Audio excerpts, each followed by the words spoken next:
Herona na ito dito. At ang aking mga kapatid kay Cristo. Anong pangalan mo, sis? Roda, Sister Army. Dito kayo parehas sa Herona.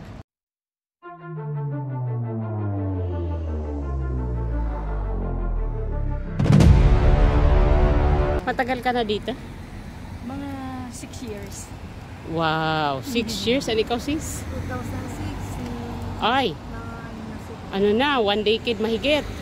2006 is 18. Wow. Ang 18 years, hindi ka nagpalit ng amo? 3.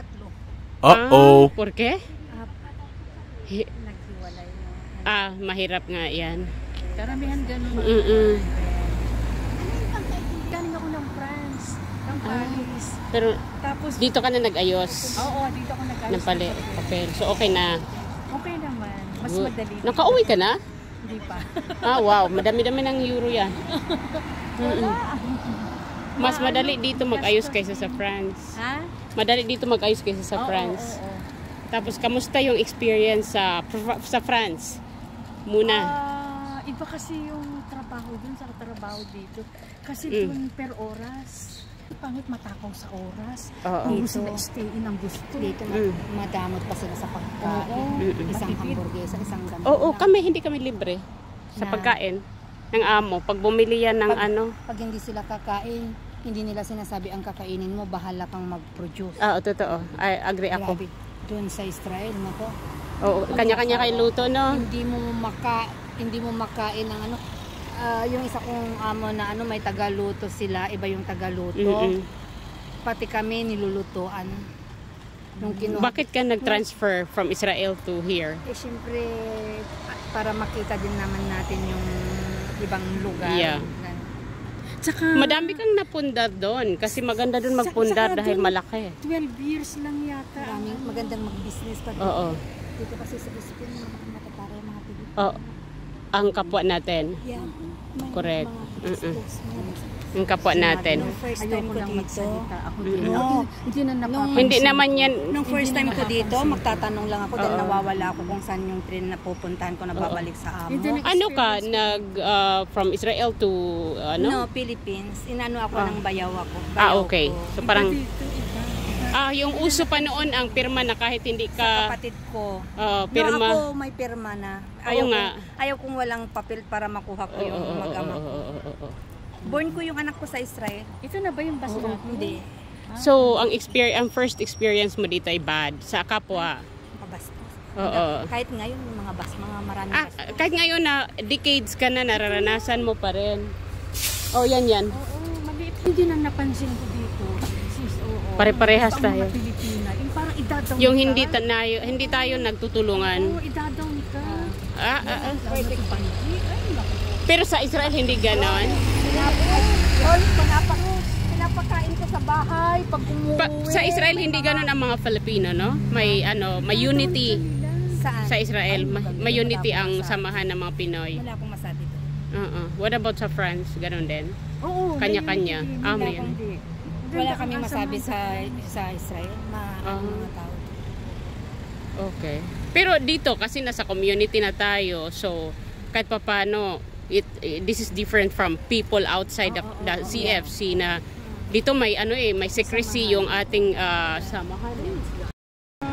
Nagpapatulong pa kami sa trabaho, ang daming pahiya sa asawa ko.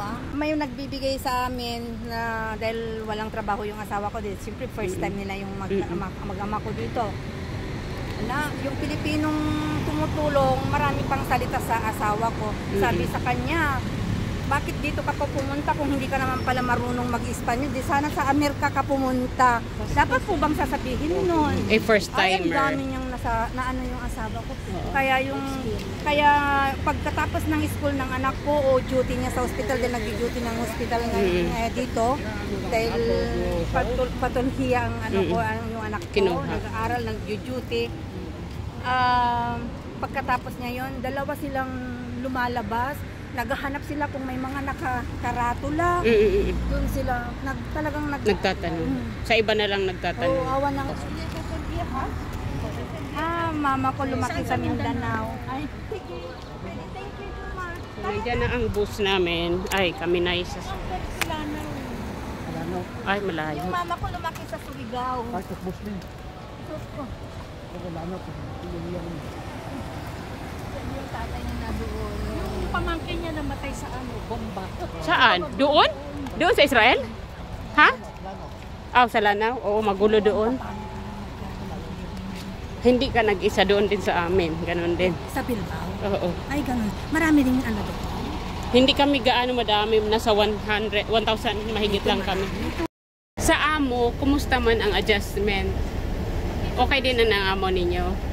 Aki, so far, hindi ako nagpalit ng amo. Diyan ako consistent. 17 na ako sa kanila. Oh, galing na. Ako na iwanan. Paano ka nag-adjust nga mula sa maluwag na trabaho sa Israel, then napunta ka dito sa medyo malayo sa nakasanayan? First na ano ko, hindi ako medyo boring dahil nag-restaurant ako din sa lugar ng ate ko sa Costa. Kung narinig mo yung Palamos, Yes. doon ako. Kaya hindi ako medyo boring noon. Pero Hindi sa boring yung sa trabaho kasi magaan sa Israel, dito heavy ang trabaho. sa restaurant, okay lang dahil Kapatid mo, may kapatid ka. saka nalilibang ako dahil yung mga soup na katrabaho ko doon. Oo. Mga waiter na lalaki, Oo. mga babae, mga mababait sila. And then, Na lahi dito. oo, tapos yung amo ko, kaibigan ng, yung may ng asawa, kaibigan ng asawa ng Kapatid mo. ko, mga kapatid ko dahil mga Espanyol. Then, yung trabaho ko doon, 9 to 5, and then uuwi ka, alas 7:30, babalik sa restaurant. Kaya ano, pero napapunta ko ng Barcelona dahil yung trabaho ko sa restaurant. Yung first employer, After, oo. pag mag-winter, mag-close yung restaurant dahil harapan Yeah. ng beach. Yeah. Ayaw Correct. ko namang masayang Oo. yung araw. Pero continuous naman ang sweldo nun eh. Kasi, Paro. ay, pero hindi pa naman ako makapagkano dahil bago lang. Okay. So, pumunta ko ng Barcelona. Yung amo ng kapatid ko dati, doon ako. Kailang natakot ako dahil kulyanin na pag lumalabas siya, sinususian ako sa loob ng bahay. Ayaw ko naman, tapos sinususian yung mga bigas. Ay, Ayaw ko naman. kuripot. Grabe. Paano? Naka-experience ka sa going back sa Israel, naka-experience ka sa mga war doon? Yung mga, di ba kasi, Oo, pero ngayon grabe. mas grabe ngayon, no? Kami pag may war, dahil mayaman yung amo ko, may sariling shelter. Yun yung pag may mga paputok. Tapos may kanya-kanya kaming isang ganito na kaha na parang shoulder bag mo. Andun yung pag-injection namin, andun yung mask namin. Dahil Injection for what? doon kasi ang pasabog na iba, yung may poison, may lason. Kaya pag may mga sign na nagegera, yung mga bintana namin nilalagyan namin ng masking tape. So that kung yung mga usok hindi papasok, dahil yung mga pinapapaputok dati noon, nung una, may mga poison na yung parang umuusok. Oo. May mga injection kami. Pero wala naman ngayon kasi grabe dahil sunod-sunod yung sa hirap. At saka, nagkapikampihan na ngayon. Hindi na nila, Ano pag pinag-aawayan nila? Bakit pala klaro dahil yung lugar nila, sabi nila, katulad yung Jerusalem, yung nakaano naman mga Arab, yung mga Irania, gusto na kumiwala? parang gusto nilang bawi. Oo. Pero ngayon parang mas worse dahil parang tumira na talaga kami. Oo, sumama na, umano na. Kasi once na nagkano sila, lahat ng mundo. Wala na. Yeah. This is already the end times. Yeah. Oo. Kasi yung Russia naman nag-aaway ko sa Ukraine. Hindi kaano ng Yung Taiwan, nag-aaway na rin. naman China, Philippines. Oo, India at saka Pakistan. oo, nag-aaway-aaway. So, lahat naman ng ito nasa Bible yan eh. Nasa Revelation yata. Lahat yan. Hindi ako nakasama sa Bilbao ba yun sila? Marian, Oo. nung April, Na taon na nagkidar ako dahil yung mga laga ko iniwan sa akin. masaya. Gusto ko. Madami din kami. Punta ka rin Netherlands? Hindi na ako makahabol kasi mataas ng ticket. Maano na, mahal na. Plus na ano po, 99. Gusto ko sana kasi para maka... Oo. Ay, kasama ka? Oo. Magkano yung ano mo? Ticket mo? 90 plus. 96. Ida, buwalta na? Hindi. Yung tapos yung una, pabalik. yung una, 950. Oo. Yung pabalik yun ang 96. Pero yung hindi nakakuha, mahigit Mahigit na. 170. 180 na nga sa amin eh, nung tumingin kami. Yung pabalik. Oo. Iba One, yung papunta. iba. Parang 80 lang yung papunta. Mas mahal pa sa inyo. One, Nakakuha ka oo. nung sinabing mura, PM ako ni Sis Betty. Kasi kaya late na rin. Plus registration pa. 175 ka pa hotel. Oo. Pero hindi pa kami nag-bed dahil wala pa namang daw Hotel. Oo. ano. Ticket pa lang ang nakuha nyo. Pero yan. Pero nung last year pumunta ka sa Lubrigat? Saan? Sa Lubrigat? dito Hindi sa rin. Doon. Hindi rin. Kaming ibang bansa. Oo, hindi rin. Nasayang po yung ano. Mahirap ako mahirap sa akin magpaalam kasi ang alaga ko matanda, 93 years old. Kasi sis, pag mga holiday na ganyan, hindi ako allowed sa amin. Nung interview ko ganyan, yung pagkatulad ngayon na dapat hindi na ako kasama dito, pero January pa lang inano ko na sa kanila. Pero ano sa... Nasa pwera na ako. Pero yung mga pagkakataon na ganito, wag na akong kumbaga. Of course. Kasi napakahalaga nito. Totoo. Oo. Hindi na natin maibalik pa. Correct. Totoo. Sinasayang natin yung panahon. Actually, maganda ang ha? Oo. Wala. Kasi na-aksidente yan eh. Hindi na yan siya. Buti nga ngayon naaalala niya na ako kasi nag-coma yan. Hindi yan nakakaalala sa mga tao. Kasi ano siya, yung nag-amnesia at binuksan kasi ulo niya. Aksidente siya sa motor. Natulog yan ng 22 dias sa ospital. Hindi siya nagigising. Kahit anong mo gising. Laki pasasalamat sa kayo. Oh, actually that is my testimony actually. Na binuhay pa niya kasi nung inadmit to sa ospital, sinabihan ako ng doktor na walang kasiguraduhan na mabubuhay. Kasi wala siyang vital sign. So, binibisita mo na lang sa ospital natin? Hindi rin kasi nangyari sa Pilipinas yung aksidente eh. Sa Pilipinas? Wala ako dun eh, nandito ako sa Spain eh. Sa Pilipinas nangyari?